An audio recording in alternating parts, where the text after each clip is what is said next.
یہ کھائی 2.5-3 فرلانگ طویل تھی اور اس کی شکل انگریزی کے حروف ایس سے مشابہ تھی۔ اس میں پھلاہی اور پھلدار کؤ کے بے شمار درخت تھے۔ اس کھائی سے ملتا جلتا ایک نشان مالک محمد کے دیے ہوئے خاکے میں بھی موجود تھا، تاہم میں یقین سے نہیں کہہ سکتا تھا کہ ہم اسی جگہ موجود ہیں۔ ایس پی برکت صاحب آج ہمارے ساتھ نہیں تھے۔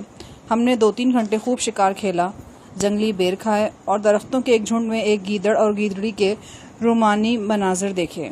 دوپہر کو سستانے کے لیے ایک ہموار جگہ پر ہم جا بیٹھے۔ یہ مقام ایک بل کھاتے راستے کے کنارے پر واقع تھا۔ راستہ تھا تو لیکن آمد و رفت نہ ہونے کے برابر تھی۔ 1 گھنٹے کے دوران میں نے ایندھن چننے والی 2 بوڑھی پہاڑنوں اور ایک مدقوق چرواہے کے سوا کسی کو نہیں دیکھا۔ ہماری پہاڑی کے بیشتر ارکان سو رہے تھے یا اونگ رہے تھے۔ کتوں کے منہ پر جالیاں چڑھا کر انہیں 2 درختوں سے باندھ دیا گیا تھا۔ دفتن میں چونک گیا۔ نشیب میں کوئی 50 فٹ نیچے مجھے ایک شخص دکھائی دیا۔ وہ ایک ستون نما چٹان کے عقب سے اچانک یوں نمودار ہوا جیسے اگ آیا ہو۔ وہ پیدل جا رہا تھا اور اس کے ہاتھ میں ایک چتکبرے گھوڑے کی رسیاں تھیں۔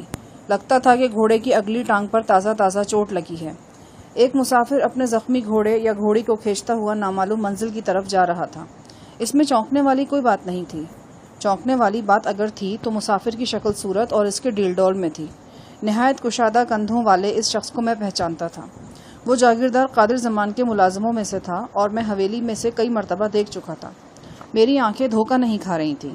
یہ ایم جی والا وہی پہلوان تھا جو علالت کے دوران میری نگرانی کرتا رہا تھا، اور جب ایک رات میں نے حویلی کے مہمان خانے میں رقص و سرور کی محفل درہم برہم کی تھی تو اس نے پیچھے سے آ کر میری گردن پر رائفل کا کندہ آزمایا تھا۔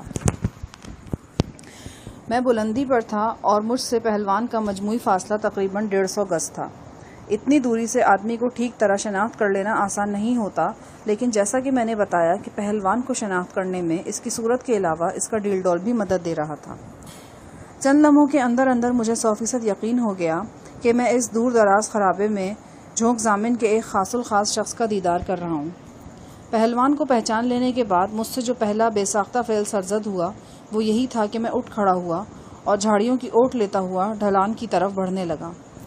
ذہن پکار کر یہ ہدایات دے رہا تھا کہ میں کوئی ایسی حرکت نہ کروں جس سے پہلوان کے کھو جانے کا اندیشہ ہو۔ یہ عجب وضع کے نشیب و فراز پلک جھپکتے میں پہلوان کو نگاہوں سے اوجھل کر سکتے تھے۔ انسپکٹر باجوہ یا کسی دوسرے شخص کو آگاہ کرنے کا موقع نہیں تھا۔ کسی کو بتائے بغیر میں پہلوان کے پیچھے روانہ ہو گیا۔ یہ میری زندگی کا طویل اور دشوار ترین تعاقب ثابت ہوا۔ گہری کھائیوں اور پیچدار راستوں میں میں نے پہلوان کے پیچھے تقریباً 4 میل کا فاصلہ طے کیا۔ اس میں تقریباً 2 گھنٹے لگے۔ ان 2 گھنٹوں کا ہر پل میں نے پولیس رات پر گزارا تھا۔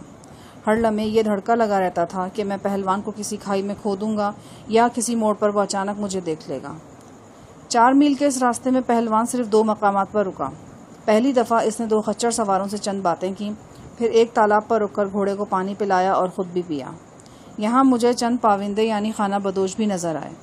انہوں نے پہلوان کے زخمی گھوڑے کی ٹانگ ملاحظہ کی اور کچھ دیر پہلوان سے باتیں کرتے رہے۔ جو پہلوان دشوار گزار راستوں پر آگے بڑھ رہا تھا میرے دل کی دھڑکن تیز ہوتی جا رہی تھی۔ نہ جانے کیوں یہ احساس ہو رہا تھا کہ میں عیسیٰ جان کے ڈیرے سے قریب تر ہو رہا ہوں۔ معلوم نہیں یہ خوش فہمی تھی یا احوال واقعی، مگر جو کچھ بھی تھا سنسنی خیز تھا۔ راستے میں جگہ جگہ جنگلی حیات کے مخصوص مناظر بھی دیکھنے میں آ رہے تھے۔ ایک جگہ درخت سے بندھی ہوئی ایک رسی نظر آئی۔ خون آلود رسی کے دوسرے سرے پر چند ہڈیاں اور ایک بھیڑ کے ٹوٹے پھوٹے پاؤں نظر آ رہے تھے۔ صاف پتہ چلتا تھا کہ کسی شکاری نے جنگلی جانوروں کے شکار کے لیے اس بھیڑ کو چارے کے طور پر استعمال کیا ہے۔ جلد ہی مجھے اندازہ ہونے لگا کہ ہم پاوندوں کی کسی بستی کے قریب پہنچ رہے ہیں۔ ان ویران پہاڑیوں میں کہیں کہیں پاوندوں کے ڈیرے موجود تھے۔ یہ نہایت سخت جان لوگ ہوتے ہیں، بھیڑ بکریاں پالتے ہیں، شکار کھیلتے ہیں اور اکثر موسم تبدیل ہونے پر نقل مکانی کر جاتے ہیں۔ میرا قافیہ درست نکلا۔ ایک پہاڑی کا چکر کاٹتے ہی مجھے اپنے سامنے ایک بستی نظر آئی۔ یہ خیمے اور نیم پختہ جھونپڑے تھے۔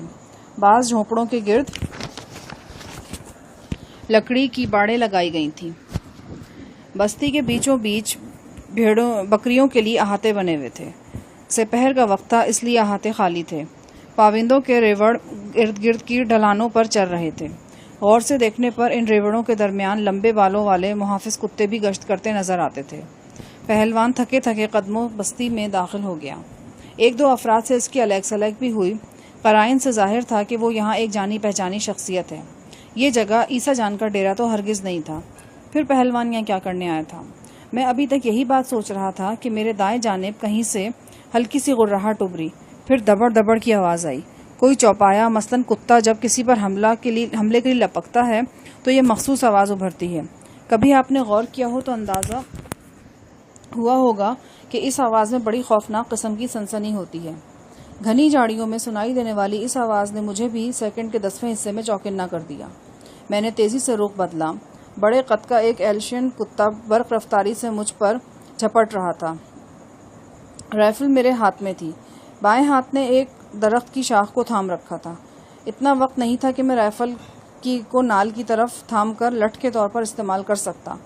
کتے نے مجھ پر جست لگائی تو میں نے رائفل کی نال نیزے کی طرح اس کی پسلی میں ماری۔ ضرب لگانے کے ساتھ ساتھ میں بائیں طرف جھکا اور یوں اس کی زد سے صاف بچ گیا۔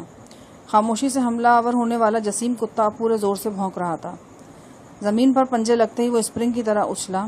ایک ہی حرکت میں اس نے اپنا رخ پھیرا اور مجھ پر چھلانگ لگا دی۔ اس دفعہ میں نے اپنی گردن بمشکل اس کے سفید نوکیلے دانتوں سے بچائی۔ اس کے چھلانگ لگاتے ہی میں نیچے گر گیا تھا، اس لیے وہ میرے اوپر سے رول کرتا ہوا جھاڑیوں میں جا گھسا۔ اس عمل کے دوران چند ساعتوں کے لیے میرا چہرہ اس کے بالوں بھرے پیٹ سے ٹکرایا۔ گرم پیٹ کی حرارت اور تیز حیوانی بو میرے حواس کو چھوتی ہوئی آگے نکل گئی۔ اب مجھے اپنی طرف لپکتے ہوئے چند افراد بھی دکھائی دے رہے تھے۔